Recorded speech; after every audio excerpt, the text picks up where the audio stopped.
여러분 안녕하십니까? 권영득 목사입니다. 꿈을 팔지 말라. 바벨론 제국을 무너뜨린 고레스의 꿈에 대해서 상고해 보겠습니다.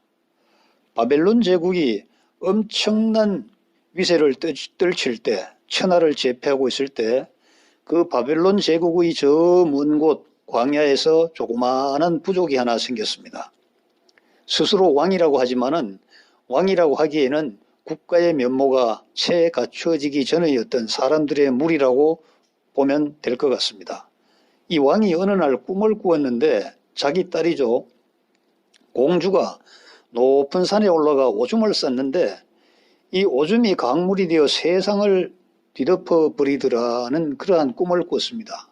그래서 술사와 박사들을 불러서 해몽을 시켜보니까 이 술사와 박사들이 하는 말이 공주가 아들을 낳으면은 그 아들이 이 세상을 평정할 것입니다. 이렇게 해몽을 하는 거예요. 그런데 이 왕이 화들짝 놀라서 자기 딸 공주요, 공주의 아들이면 자기의 외손자잖아요. 그런데도 불구하고 자기의 그 조그마한 왕국이 그 아이의 손에 혹시 들어갈까 걱정이 돼서 자기 딸을 추방을 해버립니다.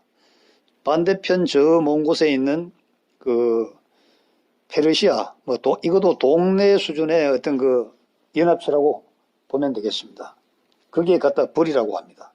그런데 이 공주가 낯선 곳, 정말 이국 땅에 버려지니까 동네 불량배 아이들이 공주를 강제로 동침을 해버립니다. 강제로 동침을 해서 애를 가지게 되는 것이죠. 그래서 이 공주가 자기 아버지 왕에게 이제 편지를 썼는데 기별을 했겠죠.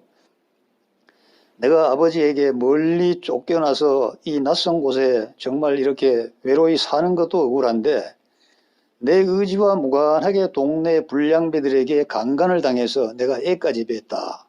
이런 상황에서 오로지 나의 소원은 아버지에게 돌아가서 이 애를 낳는 것이다. 그리고 우리 엄마가 나를 산후조리를 했으면 좋겠다. 나는 엄마의 산후조리를 받고 싶다. 이런 뜻을 이제 전달을 한 겁니다.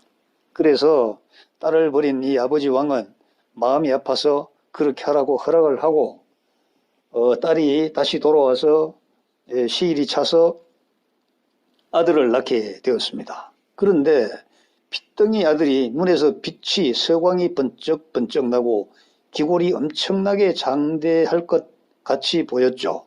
그러니까 얼마 전에 술사들이 한 얘기가 다시 이제 기억이 되살아나는 겁니다. 아하, 저 녀석이 나의 왕자를 무너뜨릴 그러한 녀석이구나. 이렇게 생각을 하고 미래가 불안해진 왕은 총리를 불러서 저 아이를 죽여버리라고 얘기를 합니다. 그리고 공주는 다시 페르시아 쪽으로 쫓아버리는 거죠.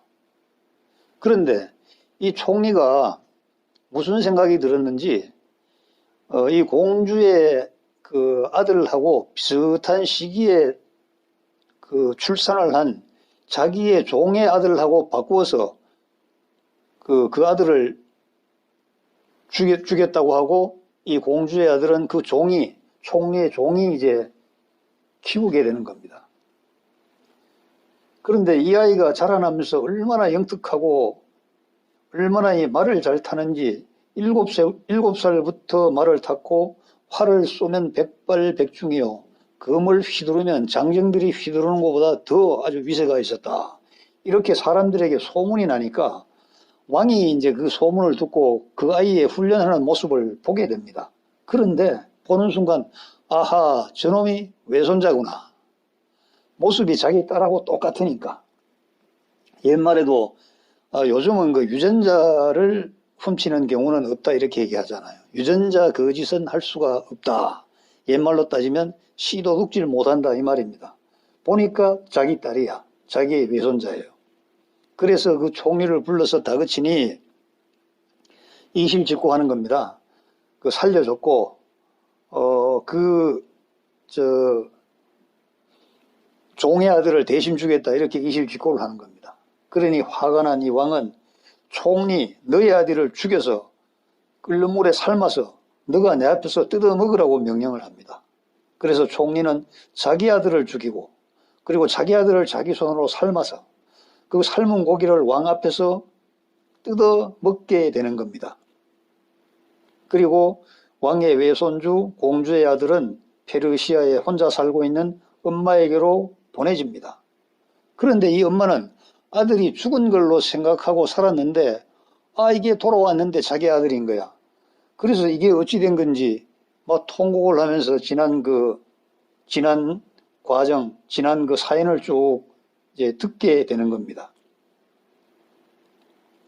그래서 이 아이는 종의 집에서 크면서 그때 이름을 고레스라고 이름을 이제 지어준 것이죠. 그래서 이 아이는 엄마를 만난 다음에 더욱 이를 갈고 무술을 단련하고 병법을 공부를 하고 또 엄마가 왕이 꾸었다는 그 꿈의 자락을 자기가 부여잡고 반드시 그리 되리라고 각오를 하고 이제 스스로 단련을 하고 훈련을 하다 보니 워낙 무예가 출중하니까 따르는 사람들이 생기게 되는 겁니다. 따르는 사람들이 채 군대가 형성되기 전인데도 이 고레스는 자기의 외할아버지를 공격하러 들어갑니다. 총리가 깜짝 놀라서 보고를 하죠. 그 아이가 왕을 치러 왔습니다. 그러면 너가 나가서 그 아이를 막아라. 이렇게 명령을 하는 거죠. 그런데 이 총리가 나가서 고레스를 만났는데 둘이가 의기투합을 해서 역으로 그 외할아버지 왕을 쫓아내버리는 겁니다. 귀양을 보내고 그 메디아 땅을 차지하는 것이죠. 그래서 이 이름이 메데파사가 된 겁니다. 그래서 메데파사의 왕은 이제 고레스가 되는 것이죠. 그런데 이러한 사건은 바벨론 제국 밖의 그 광야에서 일어난 조그마한 해프닝에 불과한 것이죠. 이 바벨론 제국의 입장에서는. 그런데 이 고레스의 생각은 다릅니다. 어느 누구도 바벨론 성을 함락할 수 없다는 것이 정설이 나 있습니다. 왜냐하면 성의 높이가 70m에 달하고 그리고 그 강물을 끌어들여서 성 주위에 해자를 쌓고 또 성 가운데로 물길을 통하게 해서 서로가 통하게 했기 때문에 어느 누구도 그 성 안으로는 들어올 수가 없는 겁니다. 이러한 난공불락의 요새를 만들어 놓았다고 자신만만했던 이 바벨론 제국은 고레스의 공격에 정말 허무하게 무너져 버립니다. 고레스가 어떻게 공격을 했냐면은 바벨론 성을 한 바퀴 딱 돌아보는 순간에 번쩍 떠오르는 게 있습니다. 저기가 약점이구나. 저기를 공격하면 반드시 승리할 수 있다. 확신을 가진 겁니다. 그것이 뭐냐면은 바벨론 성의 해자를 둘러싸고 있던 그 강물의 물줄기를 다른 데로 돌려버리는 겁니다. 물을 이용해서 상대를 공격하는 수공도 있습니다만 물길을 돌려가지고 상대를 완전히 공격하는 역수공도 있는 것이죠. 그래서 물길을 돌리니까 바벨론 제국을 보호했던 해자가 땅이 드러나고 또 밑으로 관통하게 했던 수로가 이제 드러나는 겁니다. 그러니까 고레스는 이 수로를 통해서 이제 공격을 하는 것이죠. 병력 기준으로 보면은 고레스의 병력은 바벨론 제국의 병사들에 비해서 정말 티끌과 같은 존재이지만은 수로라는 제한된 공간에서 전투하는 데 있어서는 병력 규모는 그리 중요하지 않습니다. 긴 창을 가지고 수로를 통해서 공격하면서 달려드는 바벨론 병사들을 찔러버리면 되는 겁니다. 이렇게 해서 이 고레스는 바벨론 제국을 완전히 무너뜨려 버리는 겁니다. 이 고레스의 정예병이 긴 창을 들고 달려드는 그 바벨론 성을 지키는 그 병사들을 무자비하게 찔러버리는 것이죠. 사실 난공불락의 요새라는 것은 굉장히 허점이 큽니다. 저 성이 우리를 지켜줄 것이라고 믿었기 때문에 훈련을 게을리하게 되고 저 성이 가지고 있는 약점이 어딘지를 보완을 해서 그것을 하나하나 시정해 나가려는 노력을 전혀 하지 않는 겁니다. 세계 1차 대전 때도 프랑스는 마지노선이라는 방어선을 구축하고 있었습니다마는 독일군은 전혀 예상 밖의 산림지대를 통과해서 프랑스를 불과 몇십 일 만에 무너뜨려 버리는 것과 마찬가지입니다. 이렇게 불가능한 것처럼 보이지만은 정말 지혜로운 사람에게는 길이 보이는 겁니다.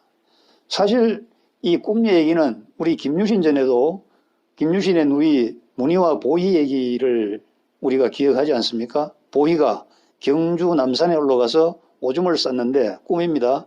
그 서라벌이 다 떠내려가더라. 그래서 부끄러워서 내가 이 꿈을 내가 가지고 있을 수 없다고 했죠.